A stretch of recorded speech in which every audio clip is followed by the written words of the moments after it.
For many CEOs, the journey is a roller coaster. The highs are high and the lows are low. And the trap is that often your entire identity and sense of self-worth is wrapped up in your title as CEO. In this clip from the Startup CEO Show, Nick Mehta, co-founder and former CEO of Gainsight, gets real about how he avoided this, which is by detaching his identity. He didn't identify with himself and didn't get his sense of self-worth from being CEO. Really powerful and personal insights. What we're about to talk about isn't just a male thing, but like we are both males, and if a lot of my clients are men, and if I stereotype, right, they give 100% of themselves to their company. They find something from the 0% that's left for their kids out of obligation, and they have nothing left for their spouse. And then they're surprised when their health goes down and they get divorced. And I was just wondering if you'd be willing to share kind of the journey you went through and what you may still be formulating your retrospective on this, but what retrospective, if any, you may have. Yeah, totally. And by the way, things evolve even since we've exchanged interactions and all that. Yeah, but not better or worse, just things change. I think without going into specifics of, what I've gone through, I think that there's part, like, it's funny, the oversimplification is exactly what you said of like any CEO. It's like they do all of this in their one part of their life and they don't do as much in other parts. I don't think it's been like that for me. I'm great, partnership with, family, my wife, kids, everything else. But definitely like it's probably the biggest learning for me is less. I've always been somebody who gives a lot of time to family, to everyone around me. But it's more how over time, is there a world you get less attached to your identity and outcome as a CEO. So I think that's probably for me. It's not that I don't think this is universal for everyone, but the learning I've had so far, and actually I've just talked to my coach about this, is that there's a certain detachment that can happen naturally in life, where at some phase, how much you've raised or how much your company is worth, or where you're on some list of some, 40 under 40 or 50 under 50 or 20 under 30, 20 or 30, whatever it is, right? Or whether you went public and you have a photo in the NASDAQ, and those things are really healthy. I love it. Like, that's awesome. That's part of life. And then at some point you're like, actually, I'm not as attached to that anymore, And maybe you had some success and maybe you feel like, okay, I've done that. And so for me, one of the learnings has been, and it's not like a learning of, hey, I wish things were different. It's more just like, oh, wow, it's fascinating to be like, I'm not as attached to the same things as I used to be. When I see somebody on LinkedIn that has achieved some amazing thing, before I'd be like, how come I haven't achieved that amazing thing? And I'm human. Every now and then I think about that. But now it's more like, wow, that's awesome. Good for them.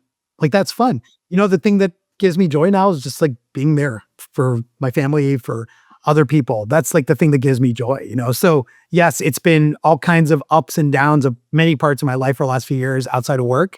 But I don't think it's as simple as the hours. It's actually more, what am I attached to? And I think that attachment, I see Ganesh behind you there. So and on my arm, Ganesh is my home. He's my homie. I'm not a super religious person or anything, but like this idea that like there are phases of your life when you feel really attached to something, and then the reason I quote Ganesh, in some Eastern religions or religions in general, there could be like a notion over time you get less attached to things, right? Yes. And I do find myself less attached to external success, and it's interesting. Again, I don't fault it. Like that, when I was more attached to it, that's fine too. But I'm noticing that I am changing in that way. So I wish I could give you some formula, and I'm sure you wish you could give a formula. But the only thing I've enjoyed is noticing how I am changing, evolving as a person. I love that.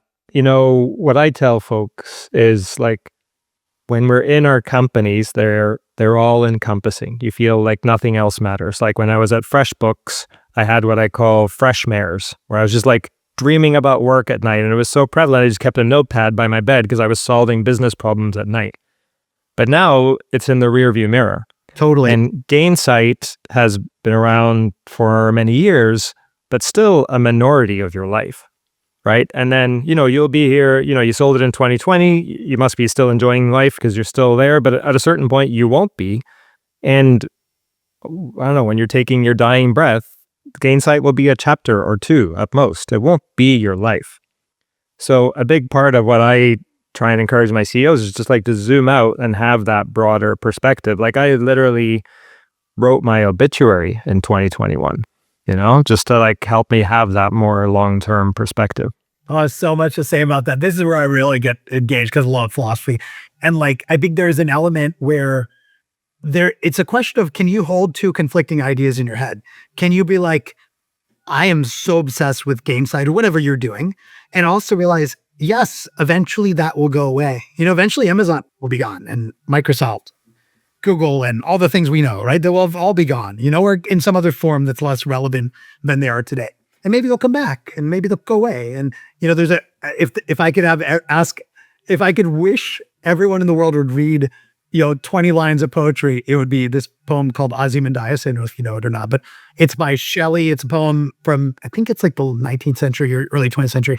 And it's basically this poem about a person walking through the desert and seeing the head of a statue, and it has an engraving on it.